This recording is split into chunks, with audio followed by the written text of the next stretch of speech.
Hey guys, what's going on? Welcome back to the Workbench. I'm Dan here, as always, and this is my world of modeling, and we're back here again to talk about the AEQX covered hopper project that we're doing. This will be part 2 of the video series, continuing on the work that we've started. So in the first video, coming back to the project, we basically did the underbody weathering work, and then we did the altering of the car body color. That was a very simple, easy project. Now what we're going to be working on in the second video will be the patching. I want to start working on the patching a little bit. We'll do some weathering detail work on this, and then I want to start working on altering the sides a little bit. If we can get to it in this video, hopefully, I want to start doing some of the washes. I'll show you guys those techniques, some paint chipping techniques, some stuff on the roof that we'll be doing, and detail work on that. So we got a lot to cover in this video, so let's get started. Okay, so the first thing I want to do is we've gotten the car body color pretty much to where we need it, but now what I want to do is start modeling some of the paint streaking and some of the mismatched paint color on this. The base color is what we need, but what we need now is to darken this just a little bit with some scruffy looking washes, because the prototype has some blue patches where the paint is darker in some areas. Other areas, most of the areas, the paint is a little bit lighter. What I'm going to be doing to recreate this effect is using some Anita's Island Blue, and I'm going to be using a large fan brush and basically applying a very small wash to the sides. Basically, I'm taking a little bit of this color, diluting it down quite a bit, and then I'm loading it into a large fan brush like this, a very soft bristle brush, and I'm basically going to dilute this down with a little bit of water, and I'm just going to kind of roughly apply this here. Very roughly. You can see it's not even or anything, it's literally just very scratchy. Going down the car body side here, it's just a little bit of color variation that I want for this model. In some areas, in some cases you can go a little bit heavier with this, other areas you can go a little bit lighter, but in this particular case I'm just varying up this a little bit. It's very, very scruffy kind of on the middle portion of the car. On the ends it's a little bit fuller, so I'm going a little bit heavier with the wash on these areas and pretty much completely filling all that area in like this. And that's pretty much that effect. It's very simple. On the roof here, I'm just going to kind of go in and I'm just going to brush this color in a little bit like this. Just randomly kind of blotch it on. A little imperfect like this. Not trying to make this look, you know, perfect. This isn't a perfect job. This is just a real quick, rough job for now. So that's pretty much getting the car body now to where we need. Okay, so referring to our prototype photos again, we're going to go ahead and start working on the prototype patches. In this case, you can see it has the very crappy looking stencil lettering, which we'll be replicating. And then we have the AEQX patch. This is all basic black patches, and then we got some graffiti there, which we'll worry about later. We got this little gray patch here, and then we'll be patching up the little end reporting mark as well to the correct lettering that we need. So we'll go ahead and take care of that now in the next steps. So using just a little bit of flat black acrylic and a fine tip brush, I just basically like to go in with the patching, and I start by applying a little bit of a border. We got to basically paint in 3 of these panels at the base of the car in the corner here and fill these in. So I just start by painting the border first, and then we'll worry about filling in the area in a second. But for now, we're just worrying about the border of the patch itself. And again, it doesn't have to be perfect. A lot of times this is just spray painted on. They do a pretty rough job. At the top of the patch, we're going to have a fresher patch area, and I'll show you how to replicate that. But for now, I'm just going to be taking this acrylic, and when we start filling it in, I'm just going to basically be stretching this paint out quite a bit here and filling in this area, and then I'm going to go back in and streak it this direction to make it kind of look like someone took a spray can, kind of went this way and sprayed in the whole area, tried to fill it in relatively quickly. In the corner of the prototype here above the middle bay section on this panel, there's a little area of data which has been covered up, and I'm going to be replicating that with some dark charcoal acrylic paint with the fine tip brush again, and I'm going to basically be painting in a very small square in this area as well. On the end it's the same process. I just take a little bit of acrylic paint in a brush, start in a corner, and I just basically paint the border first. Always worry about the border. Filling in the area, you can always wait till last. For now, we're just looking to cover up all this old data.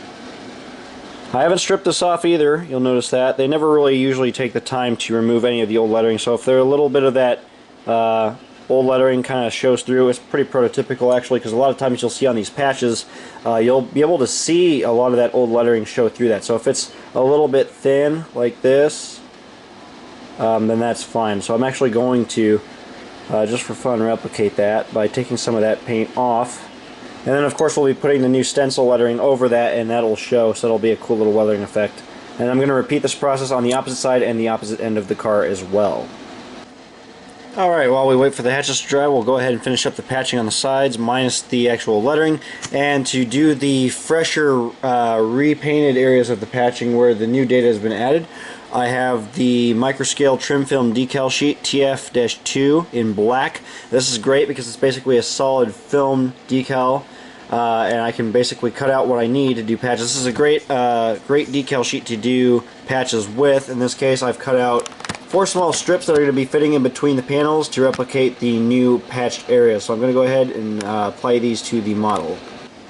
Okay, after a little bit of work, I was able to piece together all the lettering for this car. As you can see, I got the compressed style large lettering for the AEQX patch, and then I got a rounded smaller style older lettering for the numbers, and then I got the data on the ends as well. The other thing I did on this off camera was I added a little styrene placard board for it's basically the tack board on this car, and then I added the little bit of I believe it's some kind of guard that keeps kind of the rust away from that ACI label. It's some sort of little guard that a lot of these cars had. I went ahead and added that. That's just fabricated from 015 inch styrene. So at this point the lettering is on. What I want to work on next is kind of weathering this just a little bit before I move on to any other steps. Okay, so I'm just coming in with a very fine gray wash using some charcoal gray acrylic. Basically I just apply this like that. If I need to, I can take a little bit of that off. I just want the patch to look a little bit weathered. It's not a very clean patch. The prototype is anyway. I'm going to be avoiding the newly patched area up top and only weathering the bottom where the old numbers are. So I'm going to be working around those older patches and then just getting all this covered up. I just want to make these look weathered is the idea. So we do have the right lettering size for the car applied.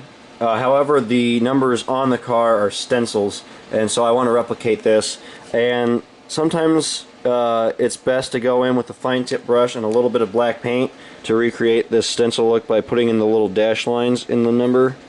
So I like to just kind of go in with a fine tip brush, and I'll just carefully paint in some separating lines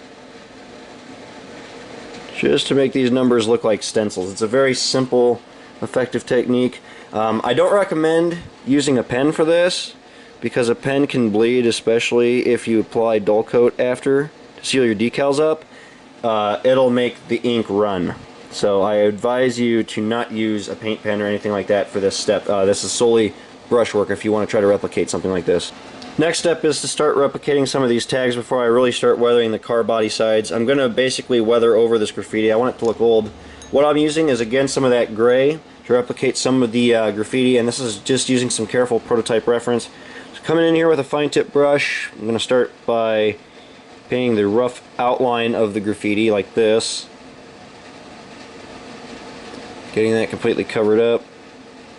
It's kind of crappy graffiti, it's just in the corner here, but it's on the prototype, so it's worth replicating.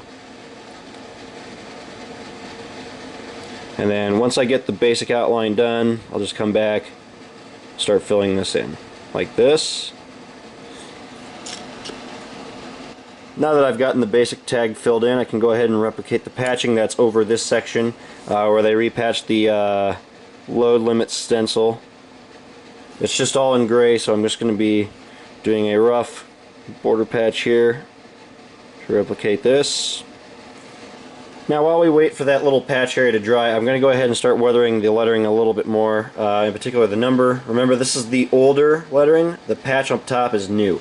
I just want to weather this a little bit, again using my fine tip brush. I'm coming in here with some very fine diluted black, and I'm just going over these numbers like this. I'm also going to be putting a little bit of that black wash on the lettering that we've applied to the ends as well to make that stencil look a little bit more aged. Alright, so we got the patching done now. I got the graffiti pretty much done. There's going to be a couple more tags to add to these two bays here, but I'm going to wait to do that till later on in the process. I also got the patching finished. I got that little gray patched and the new data added.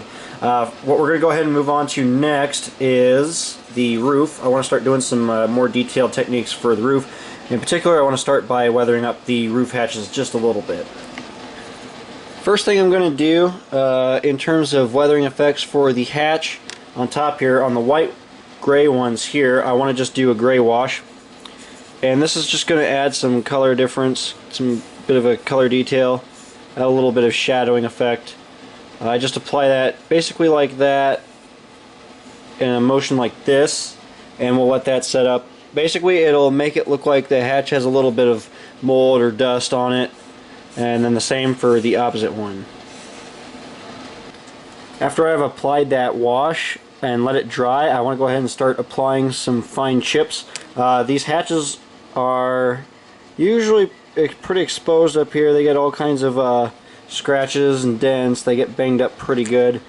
These are painted, and though they don't rust or anything, they do get chipped up. If you look at a lot of photos of these old cars, they usually get a lot of paint chipping. I'm just using a little bit of charcoal gray against this white hatch here to just do a little bit of basic chipping. I'm just applying this randomly. Now I don't have any photos of the top of this car. I got a good side view though of what these hatches look like, but I'm just eyeballing this, basically adding some little spots here and there. And this is again all just freehand techniques, nothing crazy, nothing special here, but just adding some of these chipping effects here. I'm going to be doing this effect to all of the hatches. Moving on to some roof walk effects, I want to do some chipping on these walkways. These are high traffic areas and they get all kinds of weathering. And the first step is to take a little bit of some paint. I've mixed a little bit of charcoal gray and light white together to do a little bit of paint chipping effects. And I just basically want to have some various little spots where there's some chipping. So I just start in certain little areas at a time, work my way down. Remember, most of the areas like around this crossover platform here, this is going to be the highest traffic area. This is going to be from where people are climbing over these cars when they're sitting in elevators. These and usually the ends are higher traffic areas, so you usually want to go relatively heavy with these chipping effects. If you really want to get really detailed with this, you can even get in here with a fine tip brush and paint some little spots, kind of like what we did with the hatches, and do some fine work there. I've done that on a couple cars before too, but it's a neat little effect you can do. So I'm just going to be varying up this a little bit. Some hatches will be lighter than others. Some I'll go a little bit heavier on, but I'm just going to be varying this up quite a bit. And I'm using a Citadel number S brush, and it's kind of worn out. You can see this one is all beat up, but that's how I kind of want it. It helps to kind of apply the paint in more of a random motion like this. So I'm just going to be doing this treatment again for all these walkways. Alright, the next thing I want to do is to do a little bit of chipping on the top of the roof here. A lot of times you'll get a different color. You'll see like the primer or maybe some fresher paint on the top where it starts to kind of chip away. To replicate this, I'm just taking a little bit of darker blue color than what's on the model currently, and just I'm adding just a few little random spots here and there just for some color detail. And I'm going to be doing this all over the roof of this car, again just for that enhanced detail look, make it look a little bit more heavily weathered. Alright, if we look at the roof walk here now, see I got all the chipping on the hatches on the top of the car here. It's nicely beat up, and that's exactly what I want. You can see the walkways are nicely done up, and then you can see that really fine chipping. It's kind of hard to see. If I actually take the light away, you can kind of see it a little bit better, the blue chipping effects that I've done. So that's a pretty cool touch. I also painted one of the roof walks silver, just to look like it's been replaced. I also replaced one of the hatch bars, one of the locking hatch bars on top, black, to look like it was also replaced. So it's just unique little touches like that that add a lot more character to a model like this, really enhance things. So that's as far as I'm going to take it on the roof in terms of that kind of detailing. From here on out, we're going to start doing the actual weathering effects. Okay guys, so I think that's a good place to cut it off for this video. This will be the end of part 2. In the next video, part 3, we'll start doing the heavy washes, some of the more heavy weathering work on this particular car. We'll start really making it look more like the prototype. So until next time, thanks for watching guys, and stay tuned for more. Take it easy.